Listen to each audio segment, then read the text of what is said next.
Ngayong araw, pag-uusapan natin ang mga tinig ng pandiwa. Ano nga ba ang tinig ng pandiwa?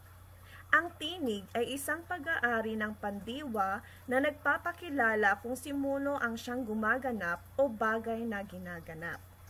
Upang mas lalo nating maintindihan, tignan muna natin ang paliwanag sa mga uri sa tinig ng pandiwa. Una dito ay ang tahasan o tukuyan. Dito ay kung ang simuno ng pangungusap ang gumaganap ng kilos. Dito naman sa tinig na ito ay karaniwang may tuwirang layon na tumatanggap ng kilos. Itong tuwirang layon na ito ay ang tinatawag nating direct object sa English. Okay? O na tumatayo sa direct object, siya yung tumatanggap ng kilos sa pangungusap. Tignan natin ang mga halimbawa. Si John ay kumain ng mansanas. Una nating titignan ay ang ating simuno. Sino ang gumagawa ng kilos? Si John. Next naman natin na titignan ay ang kilos na ginawa sa pangungusap. Ang kilos dito ay ang salitang kumain. Ngayon, tignan naman natin ang salitang nakakatanggap ng kilos. Sino ba or ano ba ang kinakain ni John? Yun yung salitang mansanas. Ang mansanas dito, siya ang tumatayong tuwirang layon o ang tinatawag nating direct object.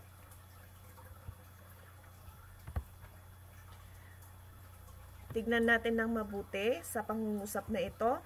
Meron tayong paksa o ang ating simuno, yung gumagawa ng kilos, yung verb natin o pandiwa o ang kilos na ginagawa ng ating paksa. At ang panghuli ay ang ating direct object o tuwirang layon na nakakatanggap ng kilos. Sunod na halimbawa. Nagbenta ng lansones si nanay sa palengke.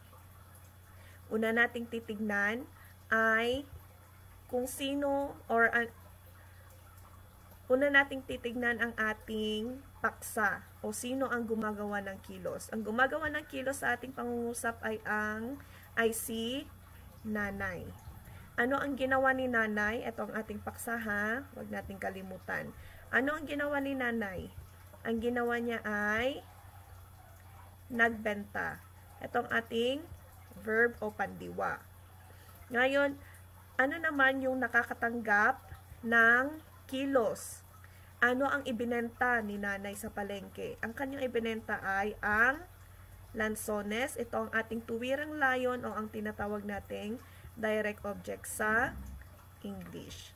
Ulitin natin, sa tukuyan o tahasan na tinig ng pandiwa, meron tayong paksa, may pandiwa at mayroong direct object na nakakatanggap ng kilos.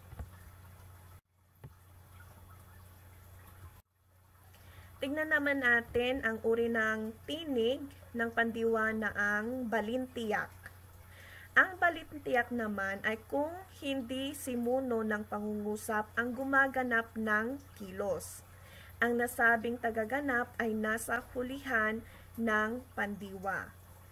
Ngayon dito sa balintiyak ay kung sino yung direct object sa tahasan kanina, yun na ang magiging simuno natin dito sa balintiyak.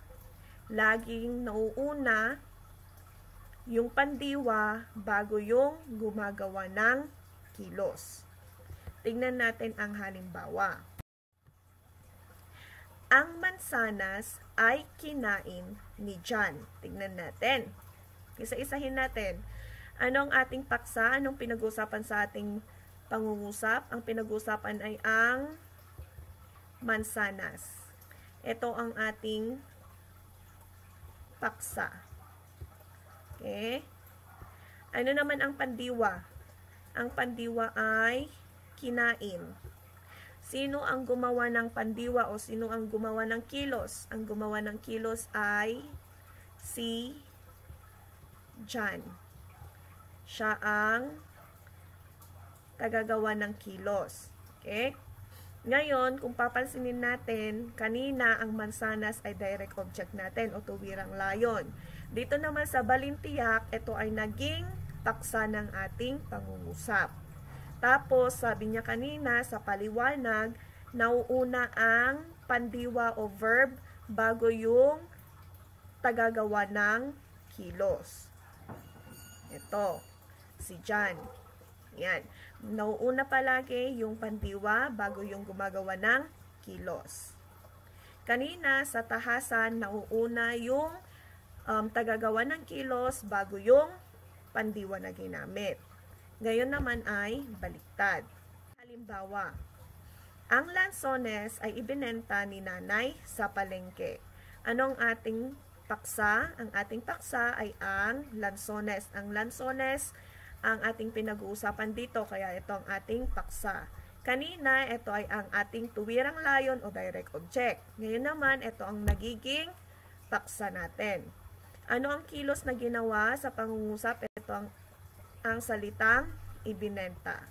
Ito ang ating verb o pandiwa sa pangungusap. Sino ang gumagawa ng ating pandiwa? Si nanay.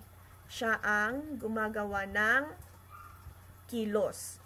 Ulitin natin, nauuna ang pandiwa bago ang tagagawa ng kilos. Ulitin natin, sa tahasan, nauuna ang tagagawa ng kilos bago ang pandiwa at merong tuwirang layon o direct object. Sa balintiyak naman, yung dating direct object sa tahasan ay nagiging paksa sa balintiyak. At nauuna ang pandiwa bago yung tagagawa ng kilos. Kung kayo man ay natuto, huwag kalimutang mag-like at mag-subscribe. Salamat!